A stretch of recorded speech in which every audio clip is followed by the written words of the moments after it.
Well, good morning, good afternoon, good evening. Welcome to another Rancor webinar. Thanks for joining us today. We want to take a closer look at critical GDPR details that are often underestimated and overlooked.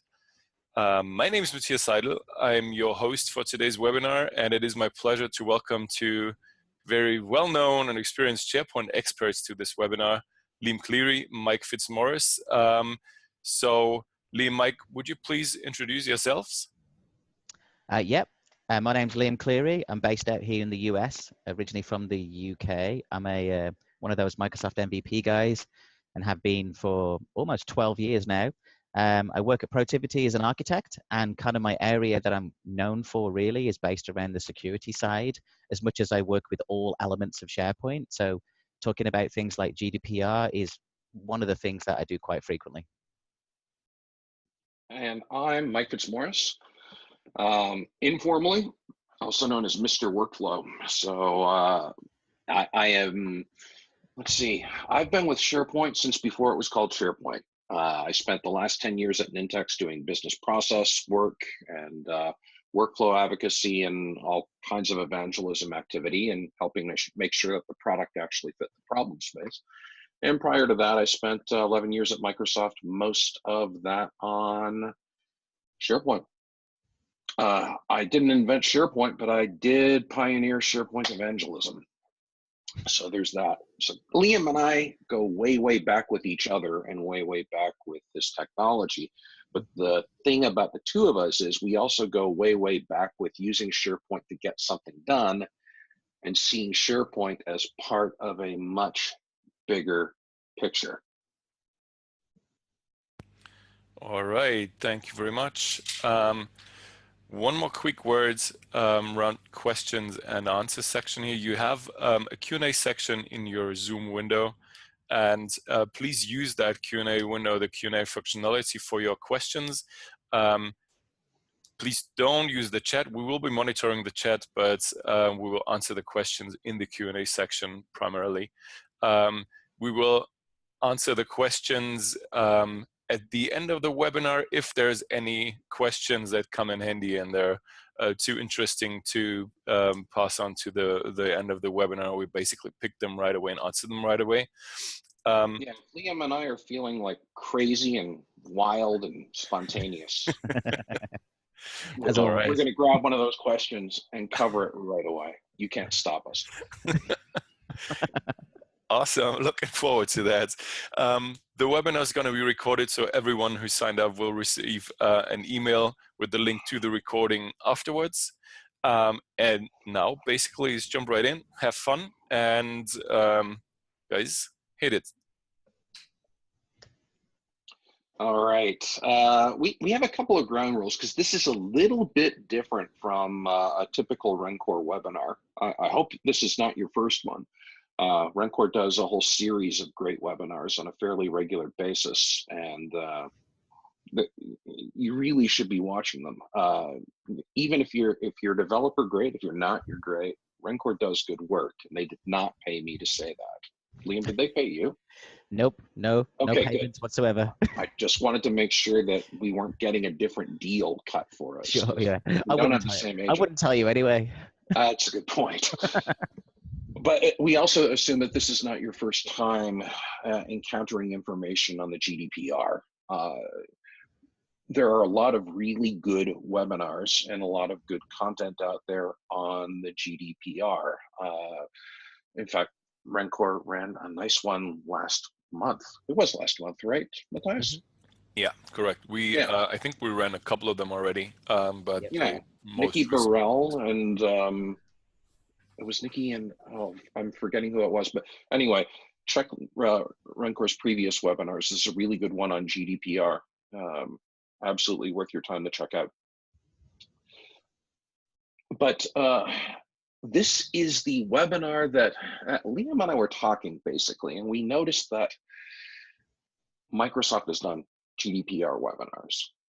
Salesforce has done GDPR webinars. Lots and lots of, SAP has done GDPR webinars. Many companies are doing GDPR webinars. But the thing that we have noticed is that they leave things out because obviously Microsoft, particularly SharePoint, will look at the GDPR in terms of SharePoint's role in the GDPR as opposed to your company's role in complying with the GDPR. So this is the stuff everyone forgets, or usually webinars are only an hour long. And how did a month come out there? Webinars are usually only an hour long and you can't cover everything. So we're going to fill in the gaps and we're going to tie a lot of different pieces together. And if we could get the next slide. The second assumption that we're making is that we're going to make this more of a discussion than a presentation. In fact, you know something? If you want to do email while we're doing this presentation, keep the audio on and listen to us, because this is going to sound a lot more like a podcast than a presentation. The slides we have kind of look like this slide. It's a couple of words that are there as an anchoring concept while Liam and I talk. So we won't feel bad if you're not looking at the Zoom console watching the webinar, but we will feel very, very bad if you don't listen to the webinar. Liam, you want to add anything before we get started? No, I think you said it all. I think, yeah, I mean, it's just listen, participate with questions, feel free to ask things. Me and Mike are just going to effectively, as we would say in England, shoot the breeze together, just kind of walk through some bits and pieces. These are things that have been on my mind, things that have been on Mike's mind, and things that we've both had separate conversations with clients with or other people. So it should be good fun. I'd like to think so. And of course, the thing I find extra fun is that we're this webinar is being presented by two guys that live in the United States, neither of whom comes from the United States, and we're talking about a European law. Yes, indeed. But everyone has to comply with it. So Yeah. if you think this is just a European thing, you are not paying attention. All right, next slide, please. So this is the, again, these are anchor slides, and if they're slightly in blue, they're sort of queuing up a new section. So there are a couple, Liam, I think this is the stuff you cared about extra deeply. It's concepts that everyone talks about very quickly, but doesn't necessarily pay attention to the implications of them. So concept number one, next slide, please.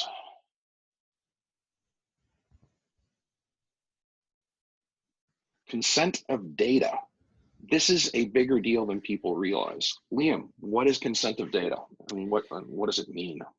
Yeah, so in the basic realms, obviously when you think of consent, it's the ability for someone to say, well, I agree that you're going to use, my data. It's actually quite funny because obviously in the news right now is all of the Facebook saga that's going on, which is quite clearly wrapped around consent of data. But from a GDPR perspective, it's about giving you and me, the individuals, the ability to say, I don't want you to use that data. I want you to remove it. I allow you to use the data. But what's intriguing about this is the understanding of what that actually means.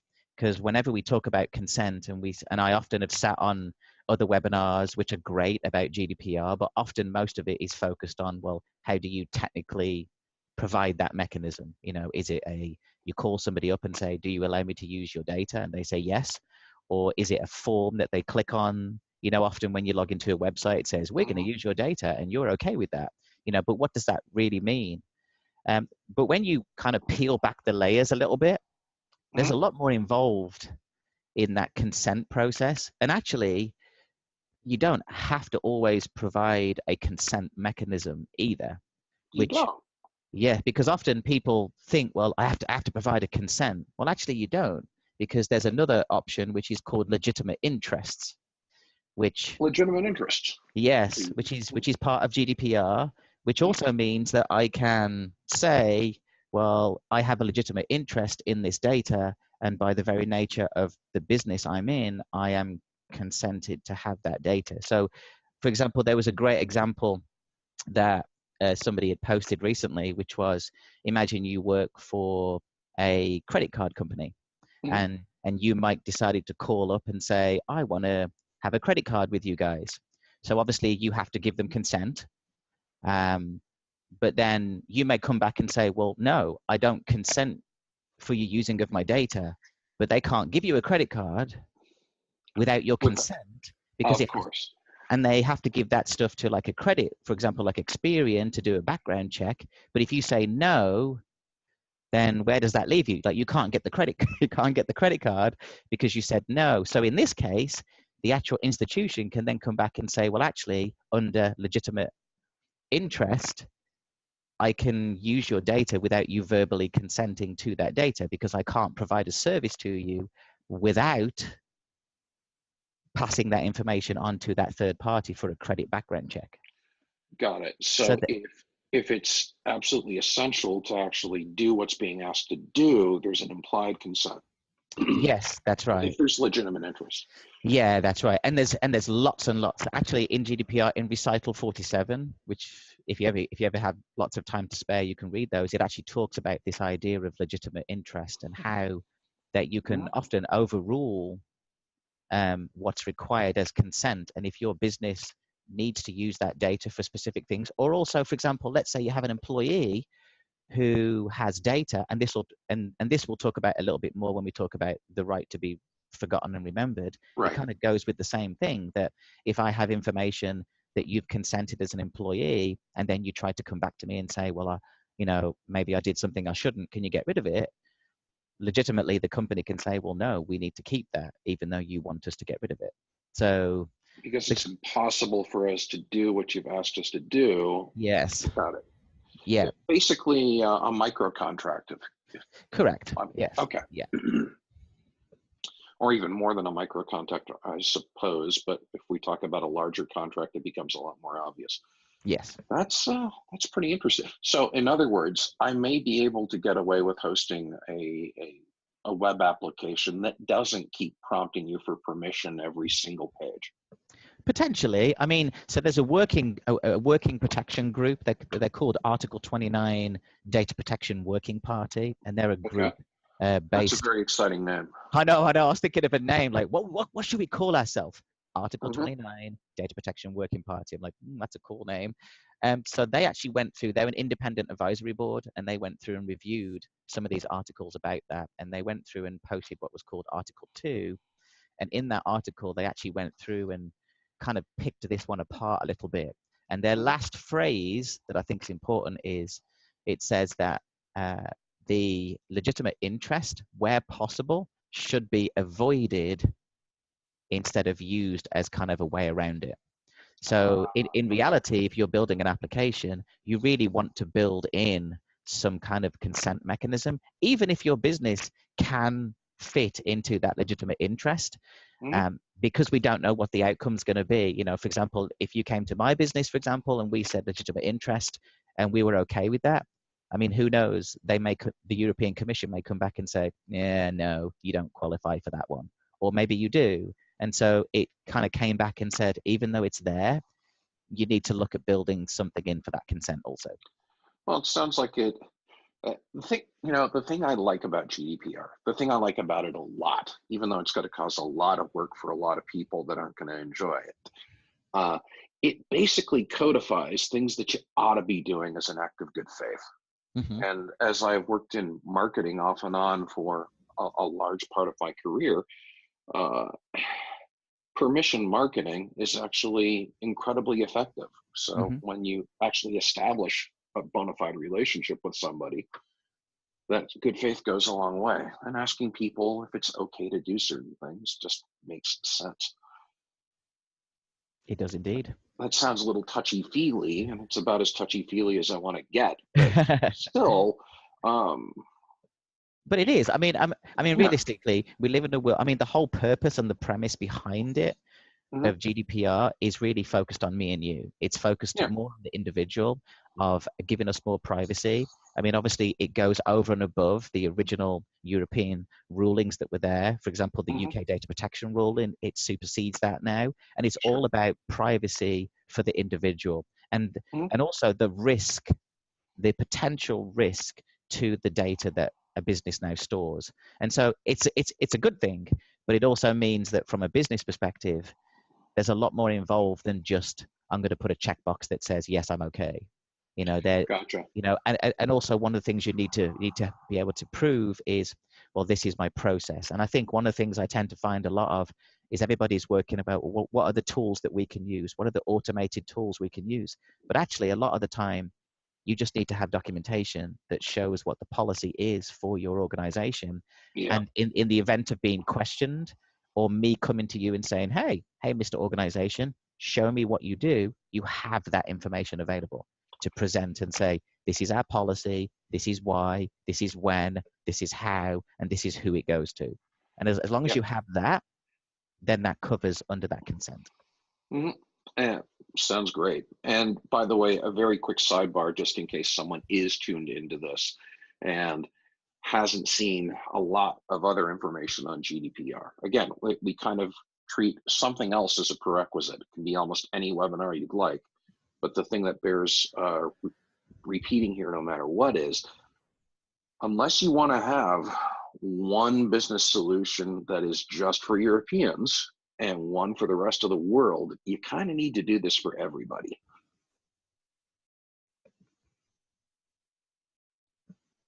It's not just a European thing. That's right. And that's actually one of the biggest myths. So there was a webinar that Microsoft gave recently this week. They did the Microsoft Security Virtual Summit that was on. And during that session, they had somebody from the UK who works with enterprise clients and was talking about GDPR. And then also they had one of the legal counsel from Microsoft on that call as well. And it was great. I mean, it was fantastic. But one of their biggest first myth was that it doesn't apply to everybody. And they answered that one very, very quickly and just went, yes, it does. Good. That's it. Yeah, it does. Like, It really does. hands down, it applies to everybody. It doesn't matter where you are. I mean, and it's funny that you said, you know, we had two people not from the US giving a presentation on something from the European, but I qualify. I'm a European national. You are a European national. Yep, I'm a UK citizen. I live here in the States. And so I'm one of those people that it applies to. So, yeah, you know, and I'm a Canadian national, also living in the States. But so, in theory, if you wanted to treat me and American citizens separately, you could do that because it doesn't apply to me. But if you tried to do that, you'd wind up doing a whole lot more work to segment people with whom you interact than just applying the law to everybody on the planet. Mm-hmm. And again, it's good business practice, so just do it. Now, I see a really good question that probably, when we said we'd get crazy and maybe answer questions in real time, I see a particularly good question here about, well, the quickest way I could say is auditability. Even if there's a legitimate interest, it's not a mysterious backroom legitimate interest that you don't get to know about, right? Correct. That's right. And I think it's good on that question where, the last bit says that even you still need to know where you got that data from. And that comes back to something else that we'll talk about in a bit, which is the idea of controllers and processors and understanding the responsibility of where that goes. And that's actually that can be actually really complex too, of, if we take the Microsoft 365 cloud, for example, I have content in my network that I own, which means I am the controller of that content. And why don't we move to the next slide? Sorry, sure, it just seems sure. like the perfect time. Oh, perfect timing. That's exactly weird how that goes together. But yes, I mean, like I would be the controller of my own data, and of course I would process that. Maybe I have a third party that does processing of that data also. So, but then when I move that content into the Microsoft 365 cloud, they become the controller of that or the processor of that, and you can see that the role shifts around. And so in a general collaboration type scenario, there could be multiple people that are acting as controllers and processors on the content. And the key, which is where the question comes in, is that really based on that, there needs to be an auditable trace and the policies wrapped around that. So at any point, like the question said, I could request and say, where did you get the data from? and where and how, who was the person that gave you that.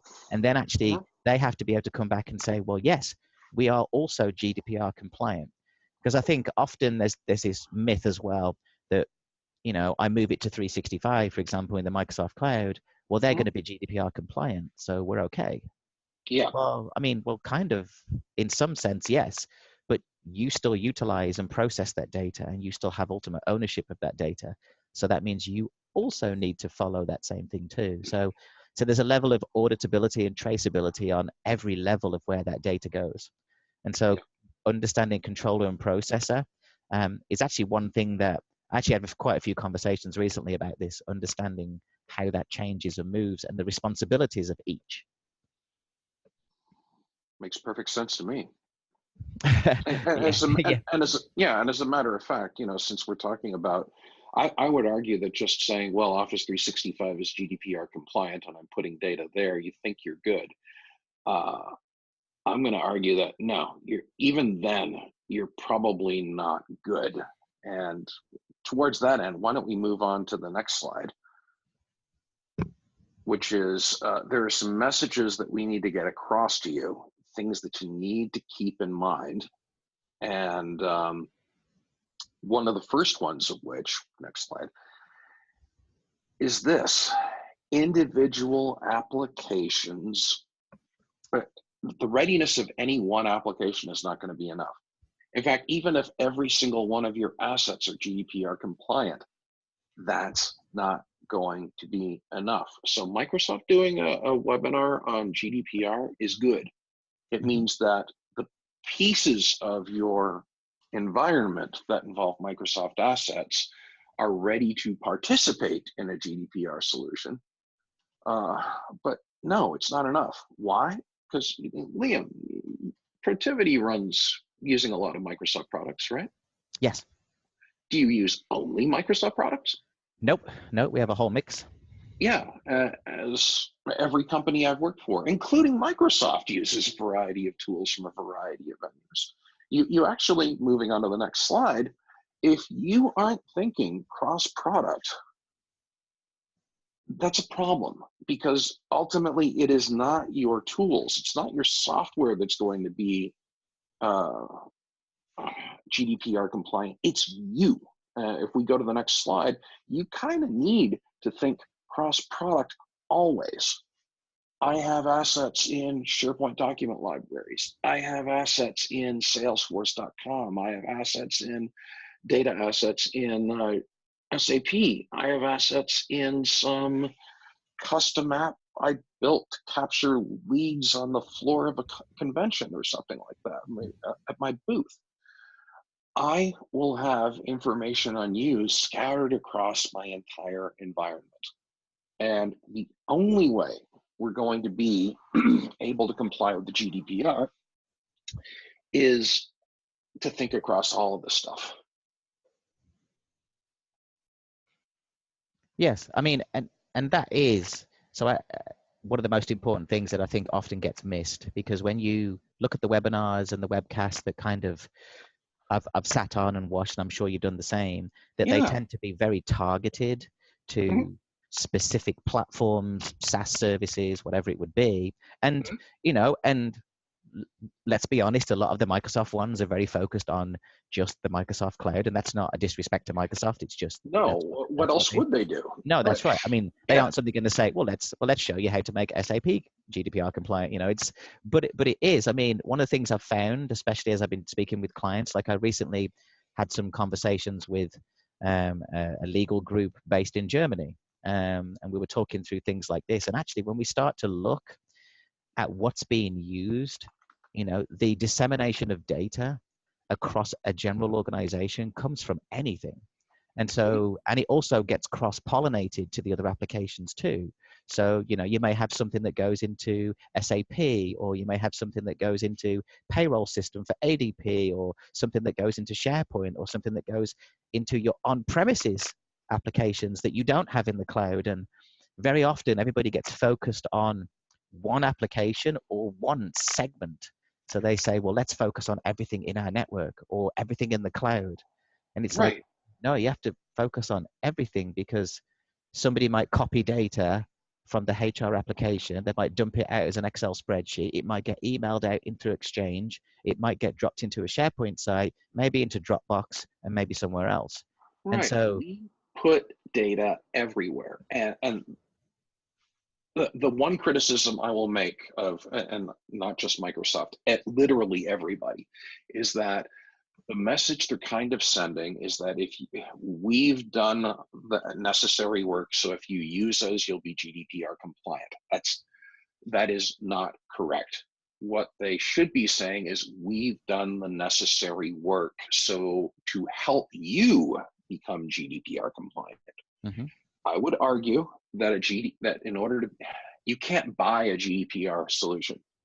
You are the GDPR solution. Can you think of a better way to put that, maybe? No, I mean, I think that's what it is. I mean, yeah, it's like you said. I mean, I sat on a call recently with some companies in the UK, and we're talking about obviously GDPR, and they were like, well, we'll buy this product, and we'll buy that product, and we'll buy this product. And I kind of stopped and went, that's great that you're buying a technology solution to kind of meet a requirement, but that doesn't fix anything. You know, it's like the old adage of true collaboration. You know, it's like, well, I have to buy SharePoint to do collaboration. Well, actually, people have been collaborating for a long time without products like that. So it doesn't really make a difference what the technology is. It's the business process, and that's kind of where you come in, Mike. It's that bit, isn't it? It's understanding the business process of like, well, when I classify some content or I'm going to put something in and it's PII data, the business end user needs to think differently and say, well, hey, should I be posting that PII data there? What's the impact of that? And too often we get stuck on, well, let's put these policies in place, like let's stop people putting this there and this there. And it's like, no, go back to the end user, teach and train them that, hey, this is what you should and shouldn't be doing, and this is the implication, and this is what we're doing to do stuff. You know, make some documentation or printed things that explain to them what it is, and then the technology will just be used as the business users change. So it comes back to you as the individual user, even though the nice thing about it is if the company was to get fined, they aren't going to find me. So that's the nice bit. Right. But still, like it's not the technology, it's not the content that's being stored, it's what you do as an individual. Exactly. Now, mind you, again, let's be really explicit about that. If you're using substandard tools and substandard products, platforms, software as a service offerings, and so on, you will have a terrible time complying with the GDPR. Yes. So the software matters. Let's not kid ourselves. It's just the software isn't enough. In fact, let's go to the next slide and walk through an example. So one of the interesting ramifications or scenarios that are brought up when people talk about GDPR, and rightly so, is this notion of the right to rectify. And this happens all the time. In fact, I love GDPR because I wish every company implemented this. Usually customer service organizations are challenged to do this. So what is the right to rectify, Liam? So, I mean, the right to rectify, I mean, is obviously to modify, update, whatever else, to make sure that everything is exactly as it should be. So making sure so the if someone spells my name wrong, I have Yes. the right to demand that they get it right. Yeah, that's right. I mean, it's focused on the two things, so inaccurate or incomplete data. Okay. It's really kind of that. So that's where it kind of comes from. And it's been around for a while. I mean, it used to be part of other rulings that were there in the past, but it needs to provide a mechanism now where, I mean, the actual wording says individuals are entitled. So not just like you're now entitled to go back to a company and say, I need this fixed. Now, of course, the complicated bit here, and you know this much as I do, Mike, that data could be in 57 different places. Yeah, it's kind of where I'm going with this. It easily could be. In fact, it usually is in 57 different places. If you just think about, you buy some software, you were probably prospected in a customer relationship management system. There might be contracts that are being persisted in some document store of some sort. There's transactional data, which is kept in some sort of order fulfillment system, which might be, but not necessarily be the same thing as the billing system. Mm-hmm. And that's just 3 or 4 different types of content stores or data stores and such, all of which involves personally identifiable information, all of which it involves, well, my phone number, which might be wrong, which means if you need to get in touch with me and fail to do so, and that means that I lose my right to do something or can't fix something in time, well, that's a problem. So yes, I have the right to demand that your information on me be accurate and complete. So And the imagine thing to what add, it's, no, I was go gonna ahead, say, I'm sorry. yeah, sorry, Mike. No, The thing to just add to that too is no. in your example there, obviously that was really around like I have the data. But if you've Yes. disclosed that data to any other organization, Mhm. that as the organization that has that data, and Mike calls up and says, "Hey, my data's wrong. Can you fix it?"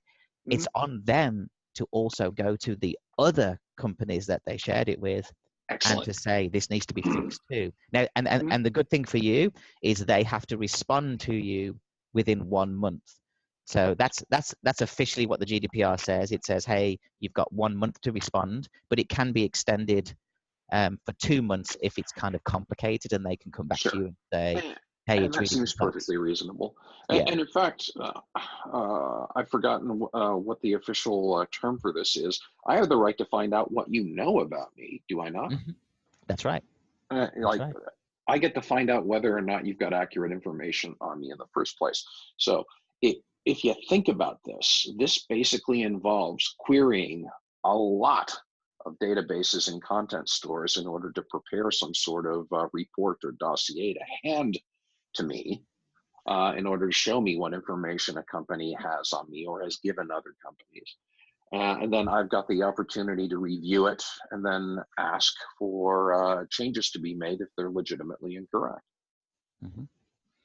Uh, And now, that kind of joins on top of, as well as the right to rectify, there's Mhm. a bunch of other pieces. I mean, you mentioned there obviously about knowing what an organization knows about too, and that would be called right to access. So Mhm. you can kind of see that too. Also, you've got right to be informed as well. So what's going on? I mean, Mhm. all these rights are under the individual rights section of the GDPR, and it's Right. been expanded significantly Mhm. to kind of let me know what's going on with that information, as well as you requesting a change or whatever else. Yeah, one of my favorites in a big way, if we go to the next slide, is this one, the right to be forgotten. Mm-hmm. And this one, there's nuance. Well, actually, there's nothing but nuance to GDPR. Let's not kid ourselves. But this one is fraught with a lot. Right to be forgotten doesn't necessarily mean right to have everything deleted, right? Yeah, well, I mean, I suppose if you look at the phrase, the right to be forgotten is very much everyone thinks it's kind of, well, hey, it means I can go ahead and delete. And the actual, if you were to just at a glance kind of look at the GDPR, it Hmm. basically gives you the individual user the right to enable a deletion or removal of personal data. Hmm. Um, obviously with some kind of reason why you want to, but it could be refused. Hmm. So an organization can still come back and say, well, actually, Is that no. legitimate interest? Is that the sort It kind of goes along with that one. I mean, kind of what of we talked about before, but it also means you've got freedom of expression and information, for example. That one kind of goes into that one too. You've also got legal obligations, so which would cover legitimate interest, public interest, official authority, or if it's health related, some of that stuff too. Archiving, so I can come back and say, no, it's there for archival purposes based on public interest, I think it's scientific interest Mhm. and statistical analysis information. It's kind of like demographics. Sure. And then also the exercise or defense of a legal claim. Because if you think about that, so there's a legal case, I quickly call up and say, delete everything. Right. You're kind of not allowed to do that. There's still grounds to kind of do that, but when you ask for the right to be forgotten, Mhm. you're effectively withdrawing your consent at that point and saying remove everything, and that That's key. massively Withdrawing complicated. consent. Yes. That's the mechanism. It's not a demand to have things deleted. It's a withdrawal, and how one implements withdrawal of consent is kind of interesting. Because is there the concept of the right to be remembered after the fact? Like I asked to be forgotten, and later on, I do want you to remember me. Can I Yeah, do so that? yep, so you still do have that, this idea Mhm. of right to be remembered, and it's Yep. like a weird combination of, you know, I can't imagine anybody would do it, but they might do. It's like, well, actually, I want you to forget everything about me. No, actually, I want you to remember. So what do you do in that? You know, you've kind of, Mhm. well, I deleted everything and now I've got to put it back. And so that's where some of those guidelines are still kind of very kind of up in the air of how that's actually going to go as far as Yeah, using. the thing I would assert is that forgetting somebody is not the same thing as deleting data on them for Mhm. exactly this reason. Yes. It kind of puts a demand on software and on business processes to deliberately omit or ignore data that you no longer have the consent to use Hmm. and have no legitimate interest. I'm going to use that as a shorthand, and correct me if I'm getting into legal trouble by saying legitimate interest applies to this, but yeah, it does not mean remove data. It actually means stop using data. Yeah, and the removal of it, I mean, as an individual, you still have that right to say, I want you to erase that data completely. Mhm. But then the organization still has the ability to come back and say, well, this is the policy that we have, and based on these factors, we're going to flag it for deletion so it doesn't show up, and this is the legal reason why we keep it. But then there are, you know, if you're a smaller company, then it's much easier to delete something. But if we go to like a larger organization where information is spread, that really comes down to you defining what the deletion policy is and then determining whether something is in scope or not in scope for the GDPR compliance. So Mhm. take the Microsoft 365 cloud where they've created the security center for GDPR, and you can go through it. It quite clearly has those in there, but it Mhm. doesn't. There's no option that says delete all my data. It just says explain the policy, attach the documentation for that process. So this one's going to be an interesting one to see what happens. Now, the only bit that's kind of really important on this one is when it involves children. Of course. Then it becomes a little bit more complicated. And so there's extra special attention that needs to be catered for as far as, and this really comes down to that element of GDPR where it talks about risk. That if there's a right to be forgotten and it's a child, then there's a potential risk, potentially. You know, so that's kind of, there's a little bit extra guidelines around that. But for most of us, it'll be just, I want the stuff to be removed, I want you to Mhm. get rid of it, and then kind of move that way. Medical data also has extra special Yes, protections on it, doesn't it?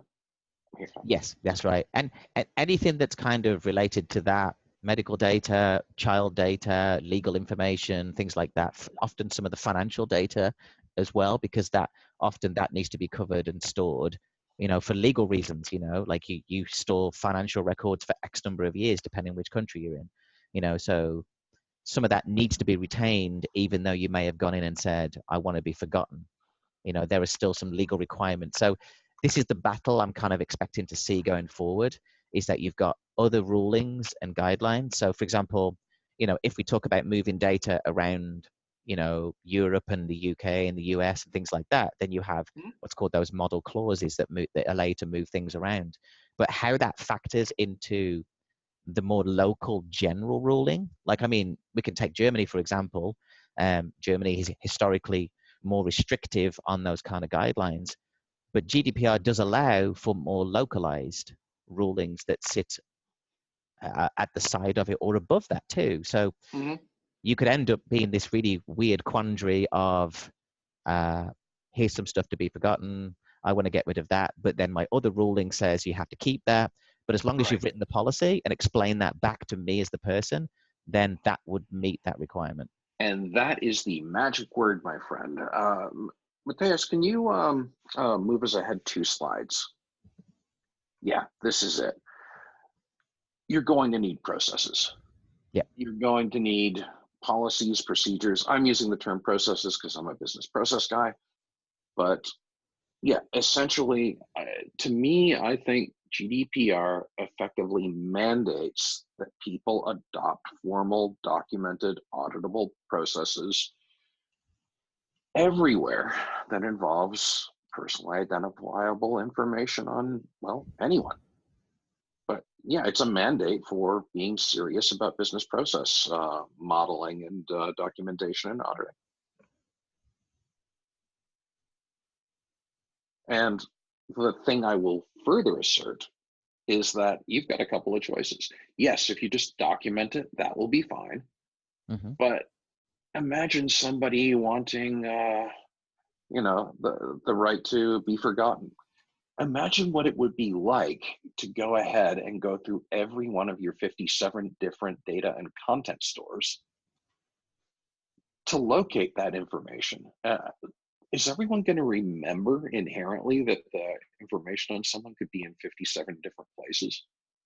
Will everyone remember how to log on to each of those 57 different stores? Because I'm sure they're not all using Azure Active Directory. They should, but they don't. No. No. And of course, you always forgot the 58th one, which is my own C drive on my machine. Yes. Oh God, yes. So in other words, it's one of the reasons why some places on the planet, the United States is actually a pretty obvious one, really have no love for this kind of law. It's not it's not nefarious or anything. It's just the work involved in complying with it. And yeah, it is. It is legitimately a lot of work, or at least it can be. But if you decide that your business processes are going to be documented and printed out in PDFs, they're kept in a particular place and have to be read every time you want to do something, or are printed out and placed in a 3-ring binder that everyone is supposed to have handy whenever they need to do something. Well, yeah, you could do that. Or we could go to the next slide and be automating processes. Because if you don't think you have business processes, you do. And if you aren't automating them, you're going to have a really bad time. And if you thought you could get away with just doing processes manually, maybe you could until now.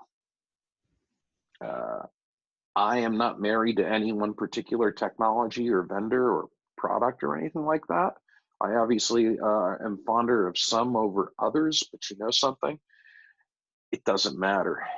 If you want to make all your business processes implemented with PowerShell, fine. But you probably want to use something easier than that. But you're going to need to automate this stuff, or it's going to kill you. Because I get the impression, Liam, if you feel different about this, please tell me. But I think that the moment that at the end of May, when this kicks in, we're going to see a whole bunch of people wanting to find out what data companies have on them. We're going to see a whole bunch of requests to have information fixed or have information forgotten. And people are going to be brought to their knees complying with all these requests unless they, right now, if not already, start investing in business process automation. That's right. I mean, on the conversations that I've had, there's kind of these two trails of thought, which is, we're expecting once it kicks in that the European Commission are going to go after a couple of big boys to kind of prove a point, which they may or they may not, and we probably know who those big boys will be because they're constantly fighting with them anyway. But then, I mean, it's kind of when they launched the Freedom of Information Act all those years ago. That when that was launched, then you had like ridiculous, weird things requested just because it was now available, And so this may be one of those areas where that happens. And what we probably would see is lots of people just randomly doing it just to see. I mean, really not for any purpose whatsoever, but really just to see if the companies they're using meet the standards. And then what we're going to see is probably an uptake very quickly on companies that never did anything. I mean, I'm still surprised at the amount of companies that you speak to who have heard of GDPR but know nothing about it. Right. Like at all. And that makes me worried because like it's been talked about for quite some time. It's not like GDPR popped up overnight. You know, No, they were working on it for it- a long time, you know, and yeah. so that's the bit that I'm worried about seeing is organizations suddenly get hit, like you said, with people requesting information, and then they have no way of retrieving that information or showing the policies they have in place. And then all it would take is then to log that information with the specific country board that they need to register it with and say, I have some concerns about this company. And then we see the whole thing begin. Oh yeah, it's going to be fun to watch, and by fun, I actually mean tragic. Yes. I take no pleasure in people suffering from this or companies suffering from that, but they just need to do it. And of course, if you aren't readying yourself right now for these kinds of requests, not only are you going to get legitimate requests, you're going to get trolls, you're going to get scammers, you're going to get, well, again, with the right sort of business processes automated, you can implement checks to see whether or not the request is legit. Mm-hmm. But and for that matter, you need to provide steps to assess the legitimacy of a request and to make it possible in order to receive a request. If you think you're just going to sit back passively and wait for somebody to say over email, "Oh, forget me, please," that doesn't cut it, does it, Liam? No, no, no. There's a lot more involved. I was just looking at the question window, and the last one that's in there is more of a comment. But I think it kind of epitomizes everything where it's talking about compliance. And it's not, I might as well just read it. It says dealing with compliance for the last X number of years. It's not like everyone jumps up and claps when you enter the room. I think that's fantastic. No. You are not the hero. You are not the. No. No one's going to love you for being compliant or helping other people be compliant. It's really, No. somebody might breathe a sigh of relief with your involvement because you're keeping them out of trouble. Yeah. And I think But people need to see that. I mean, it is one of those areas, like you said, where it's going to happen. People are going to have to, you know, I suppose, to use the phrase, just to suck it up and put things right so they can kind of be okay for when those issues do happen. But it's one of those things where, you know, I mean, lots of work that our company does is revolving around this. That it's not a small feat to be no, prepared for this, and most of the work is based around, well, let's put the risk process in place so that we can say, well, what's the risk to this data? What's the risk to that data? And then go through and put the policies in place. I mean, just sitting with the Microsoft team who look after the GDPR pieces at Microsoft and the way that they've done it, and then the tooling that they've made available to us, it's perfect because it isn't about the technology. It's not. It's about that process, that business process you talked about. It's about defining that. And actually, that's half the battle, is getting the policy and the process written down and defined. Technology can't fix it on its own. no. In It fact, needs that piece. from 25 years of doing process automation and workflow and such, getting somebody to decide what the process is always, bar none, the hardest part. Yeah. Yeah. But yeah, you need to think about application integration. You need to think about a business process that ties all of those 57, ideally 58 things together. Some of those steps might involve manually sending out an email demanding that something be done and that you report that it has been done. It's okay for it to be, shall we say, a semi-manual process, or at least some of the steps might be manual and it's assisted by an automated process. Yep. But yeah, if you try to do all this manually, you're gonna have a bad time. And by bad time, I mean you're gonna have no time to do your real job. Yep. Yeah. In fact, I think the closest example to this would be, the Y2K problem that we spent the latter half of the 90s scrambling for. The difference being is that everybody understood what the Y2K problem was and committed resources to doing it so that the problem actually was circumvented. Here, I think there are a fair number of people that think this either doesn't affect them or it's not that big a deal. But So we've made the case that the missing piece to what a lot of people have been talking about in terms of GDPR compliance is business processes. If you haven't been thinking about that, you need to start. If you want to keep calling them policies, call them policies, but you don't see a lot of software out there that says it's policy automation. You see a lot of software out there that says business process automation or big elaborate workflows, and focus on that stuff. If you're writing it your own, fine. If you're using a vendor supplied product, fine. If it's a combination of the two and you're using native capabilities, fine. But I will say before we move off of software, you will find a lot of vendors with built-in workflow automation or process automation components. And that'll help you to a certain extent. But remember, the business processes we're talking about here span all of your information assets. So look for something that has a lot of connectors, that has a lot of integratability or extensibility. Some of that stuff is provided by Microsoft. Some of that is provided by a lot of other people. But don't think that, like for example, to use Microsoft, Flow is independent of SharePoint. It's independent of Exchange. It's independent of Teams, and it has a lot of connectors. Could you implement this with Flow? Maybe. You'll probably work a lot harder than you think. But Flow, at least structurally, is a tool that could be brought to bear on this if the feature set is sufficient for the processes you have. Older school or classic workflows implemented by SharePoint would not, because they're basically there to automate SharePoint as opposed to automate a business process in which SharePoint participates. That kind of thinking is what you need to apply to this.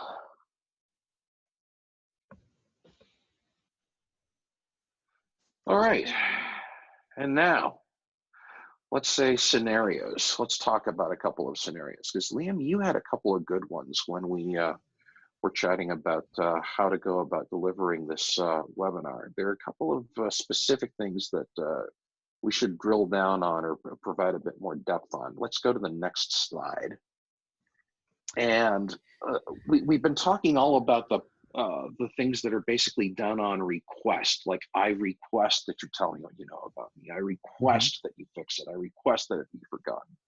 But what about the involuntary policies or involuntarily triggered policies and procedures that need to be taken into account? You're kind of, shall we say, more than slightly interested in what to do about data breaches, right?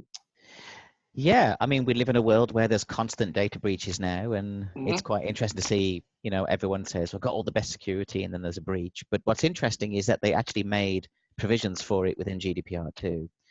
So there's two kind of trails of thought on this one. The first one is just understanding necessarily what that means. So in the event of you identifying a data breach that relates to the personal identifiable information that you have to notify within 72 hours.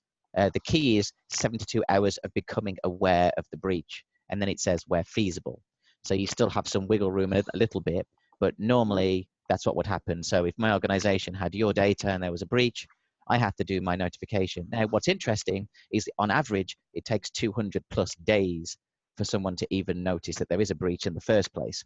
So notifying me in 72 hours is great, but we've already lost 2/3 of a year with you trying to figure out that there was a data breach. So that's kind of, but at least it starts and it's a way of actually going to it. Now, it also has things in there about making sure that you have breach detection and you have some kind of solution in there that can detect the breaches. And then you also are required to actually keep a record of the data breaches too. Now, that's not what I want to focus on. So that's kind of like the initial 72 hours, have the stuff in place, everything else. What's interesting, however, and I want to use a kind of a real world example here with some recent work that I've done, is, so let's say that you put your content into the Microsoft 365 cloud. Okay. What happens if Microsoft have a breach in 365? So your data's in a tenant, and by the very nature of a tenant, it's in a shared tenant, and let's say they have a breach.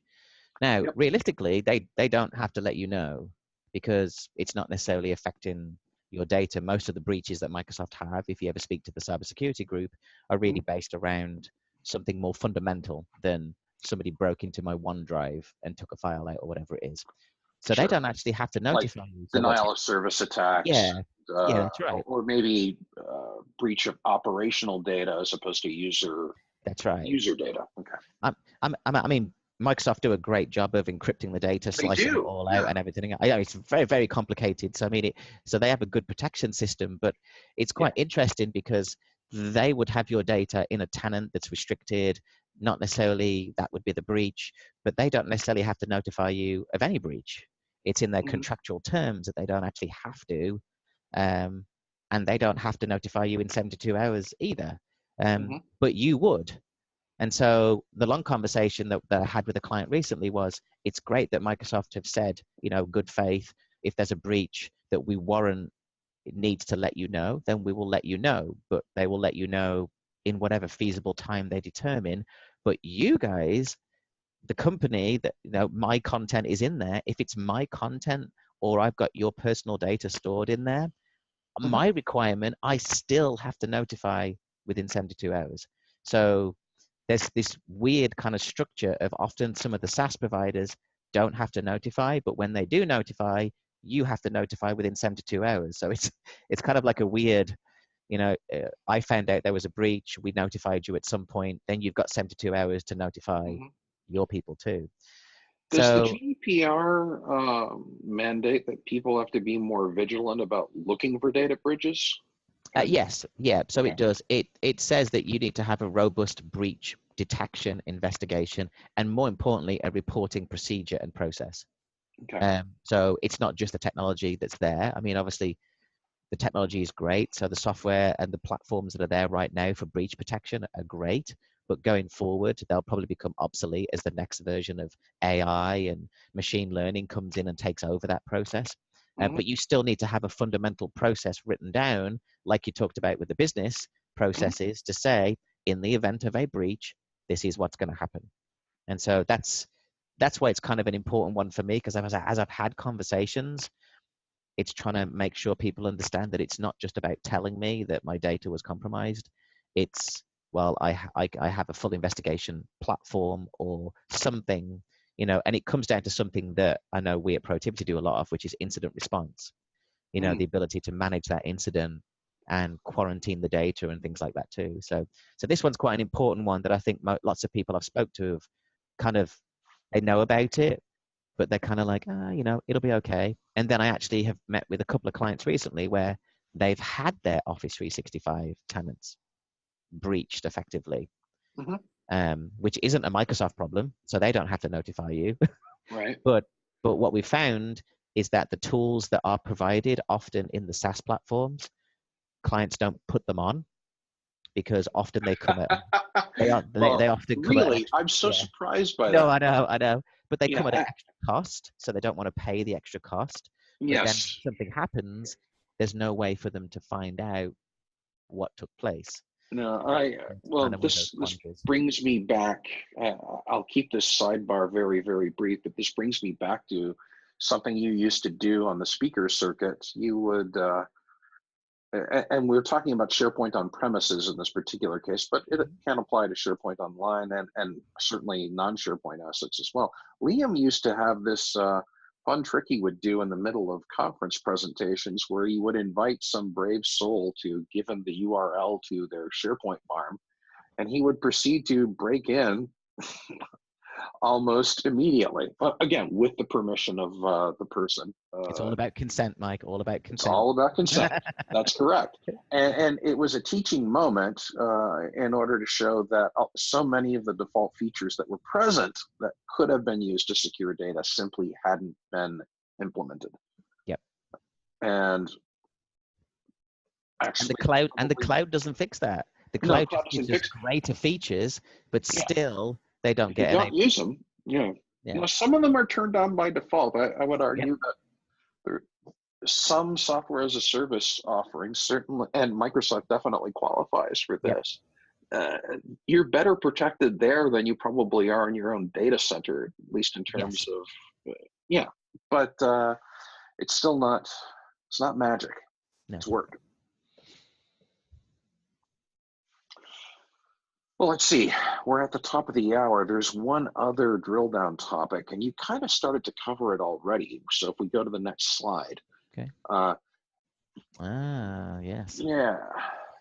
So this one's an What does interesting. an office? Yeah, this is interesting.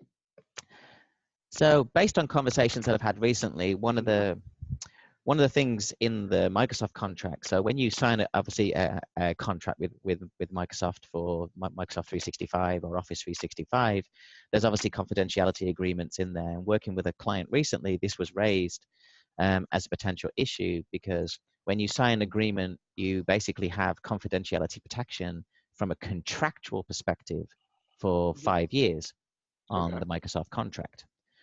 But after that 5 years, Microsoft don't potentially guarantee confidentiality. So it's quite a weird one. And then what you find is that the new contracts for Office 365 now contain amendments for GDPR as well.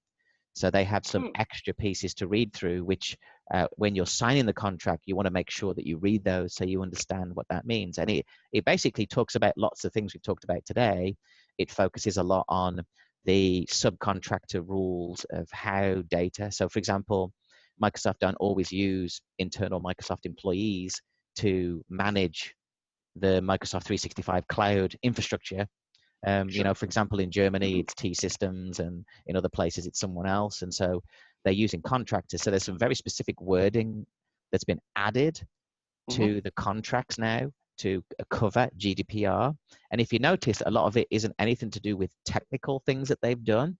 It goes right back to the beginning that we talked about defining these policies and writing them down so that everybody knows that when they sign up for a contract with Microsoft 365, that this is what they expect to do, and these are the GDPR amendments that were added in order for you to sign that contract. So the big issue we faced recently was that Microsoft's obviously confidentiality agreement is 5 years. You decide to sign up for a 365 tenant. Let's say you do an EA, an enterprise agreement with Microsoft. That's going to be new every 3 years. But when you read the small print in those contracts and you read the GDPR guidelines, there's some very specific things that you kind of have to think about. Is you dumping your data from on-premises, just dumping it into a 365 environment doesn't necessarily meet the GDPR compliance. So for example, there's bits in the GDPR that talk about that you as an organization have to do your due diligence on the data. So for example, take an encryption perspective, like PII data, it actually needs to be protected before it leaves your organization.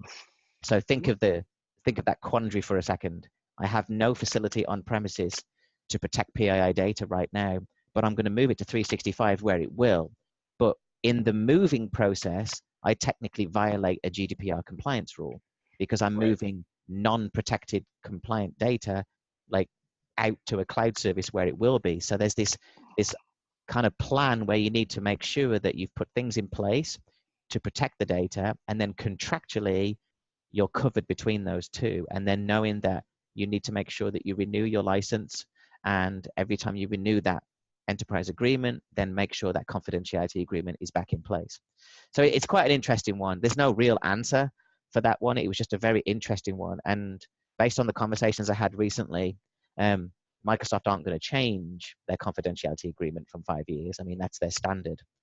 And so that means as an organization, you have to assume the risk, put things in place, and then make sure that everything is protected before it leaves. And then when that 5-year confidentiality agreement is up, your content is still protected because, of course, as we know, Microsoft don't have standing access to your data anyway. Right.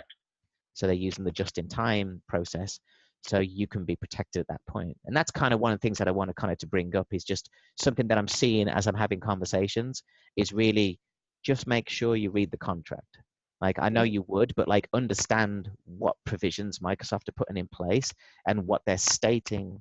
And if you really want to, if you want to read one and you haven't got one, just do it blows me away. You can do a search on Google, and there's a couple of city council type areas in the US that for whatever reason, their signed contract is available anonymously.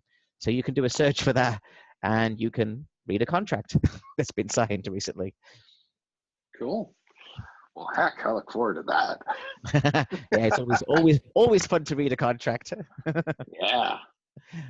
All right. Well, Liam, I don't know about you. I've enjoyed this this hour-long chat. Likewise. Yeah. Hopefully, we've been able to present some things that that you haven't heard before, or certainly haven't heard stressed enough before. It might have been glossed over. And this ought to be a part of your planning for GDPR compliance.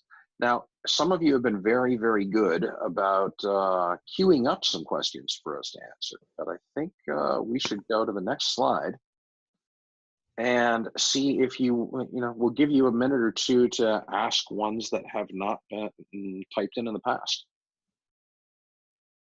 I'm assuming with this that it's acceptable to go over by a couple of minutes, not a lot, just like 1 or 2 minutes in order to answer questions. Absolutely. Absolutely. Okay. Let me make sure we weren't getting in trouble or anything.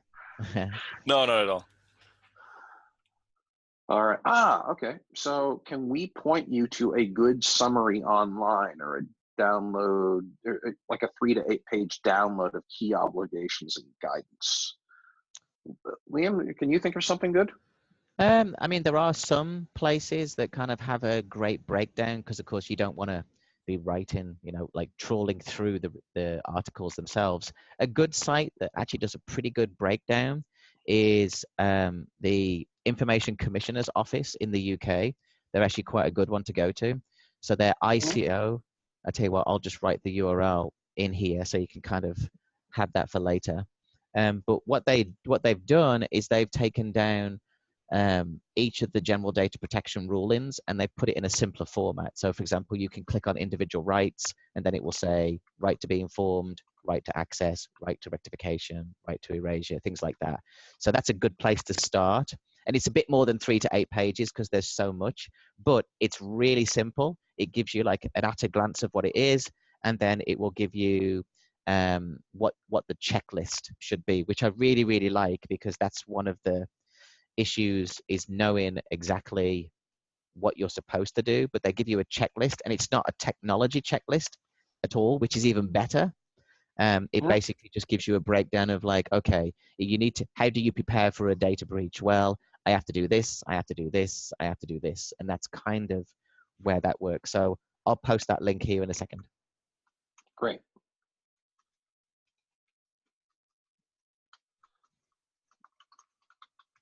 All right, any other questions?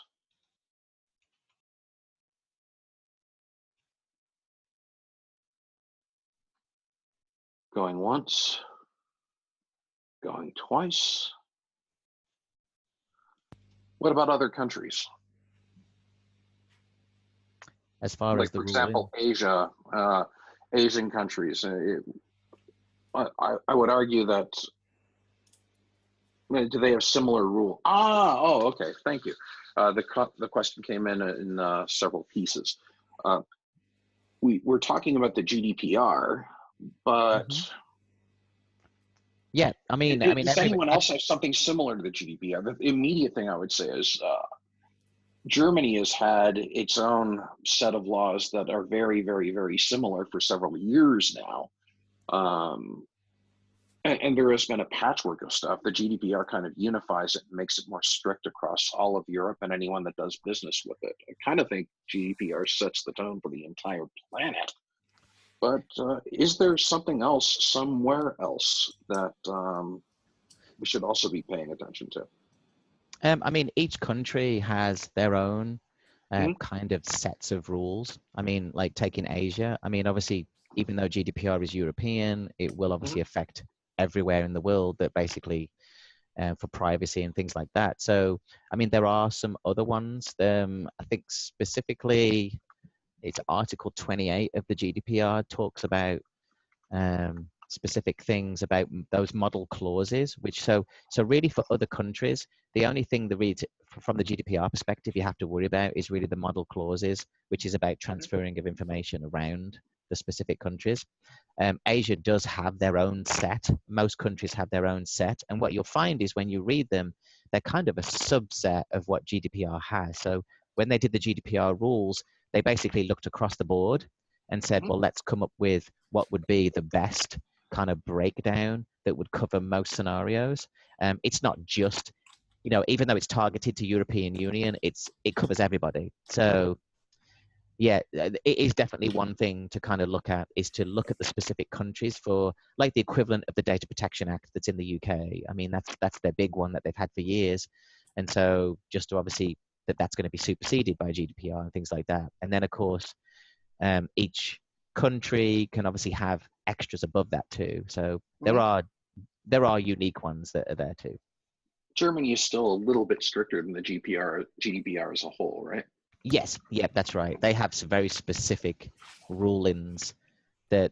So the interesting bit is they don't necessarily supersede GDPR, but GDPR has allowance for localized rulings that are already in place, like governmental and legislative rules. So they basically support each other. That's kind of how that works. But yeah, Germany tends to be a bit more stricter than most places. Yeah.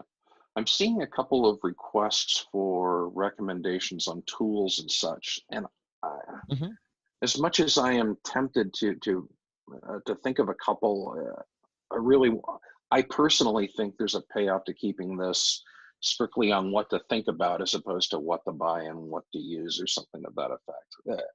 This webinar is meant to complement all the other webinars you're seeing from different vendors talking about how their products can help you. Liam and I think, are talking about what to want out of those products and what to do with them. Yeah. So unless, Liam, you're particularly passionate about one or two specific products, I'd like to not answer that question. Yeah, I mean, obviously, there are products that I like that would kind of work. I mean, and when it comes to, I think, I won't specify a product, but if you don't have something that does threat protection in some format, then that is a requirement now. I mean, you should be having something like that anyway. And whether it's in the Microsoft stack or the IBM stack, or, one of the security ones like FireEye or something else, I mean, just you need to have something that's going to be able to perform that mechanism for you. And so that's kind of where it is. And then, of course, there are tools that you'll need to help you find where the data is also, unless you're going to go and get a bunch of interns from college and have them sit there for 6 months trying to find the information. You need some kind of tooling to do that too. So, and there are plenty out there. There are plenty out there as well. Yeah, and the thing that I would say is, for those of you asking about compliance with lots of laws in lots of different places, one of the positive effects of the GDPR is if you're focusing on complying with that, you are probably complying with everything else. Most things are weaker than GDPR, and in a couple of cases where it's stricter than GDPR, I have the feeling, and again, maybe this is just speculation, that if you're trying in good faith to comply with the GDPR, you are probably going to be cut a certain degree of slack if you aren't perfectly complying with something extra strict, at least for a limited amount of time. Yeah, I mean, it's actually quite complicated to be compliant with, that much. Yes. I mean, like when there's that many like jurisdiction rules and things like that, it can become quite complicated. But the interesting thing that kind of John put as the question here is that obviously, in reality, you should have already be compliant with the jurisdictions where possible.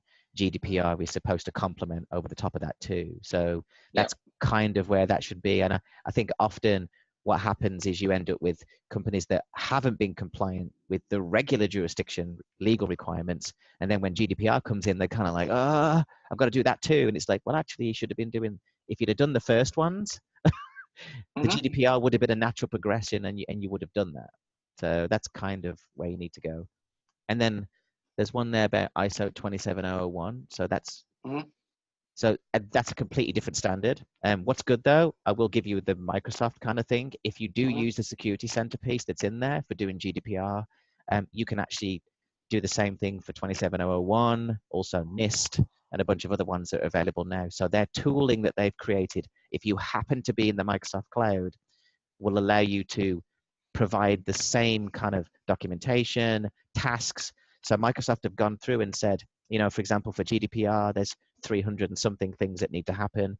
Microsoft have done their 200 of them. You've got 100 left. And the same is for ISO 27001. So you don't need that for GDPR. GDPR is completely separate, but you'll actually find that they complement each other anyway. Great. So, and most companies I've worked with, they tend to have both either way. They tend to have 27001 and then just do GDPR on top of that. Excellent. All right. With that, let's close out Q&A. And I believe there are a couple of remaining slides that probably Matthias should be in charge of. Yes. Matthias, yeah. Thank you very much. Yeah, thank you very much for covering all this. As mentioned, that's the third webinar on GDPR that we're hosting, and I think we still haven't covered everything. It's just such an extensive and probably exhausting for most of us topic. Still, thanks also for attending, all your questions and comments. Pretty sure that our audience enjoyed the time. Hopefully you did too. Our two speakers there, thanks for joining us. Speaking of staying with cybersecurity, we have another webinar coming up April 11th, where we're going to talk about a report that we did on cybersecurity within Office 365 together with 8 Points Alliance and Collab Talk. And we basically take a look at the key findings, key takeaways, have a discussion around that to really shine a light on try to shine a light on every aspect of cybersecurity within Office 365. April 11th, the date. If you find time, please attend. It's also going to be very interesting. We'll be seeing Liam again. So you're gonna be a regular by mid this year, probably. And I'll give you a little hint. I'm the one that's put all the findings together. Yes. Yes. So just a little hint. And so I'm working with everybody on here. And so it's very interesting. It's one of my personal, we did a cyber research project. And so this is going to be quite interesting to put it all together. This is why I refer to you as a security super freak. Yeah. I just enjoy that area, that's all. Yeah, you're a very secure guy. All right then. Thanks again for attending. Thanks again for taking the time, Mike and Liam. It was a pleasure. Looking forward to doing something like that maybe sometime again. And I love that. Thanks. Have a great rest of the day. We will send out the recording via email as mentioned. And yeah, great rest of the day. Have a nice evening, y'all. Bye. Thank you. Bye. Bye.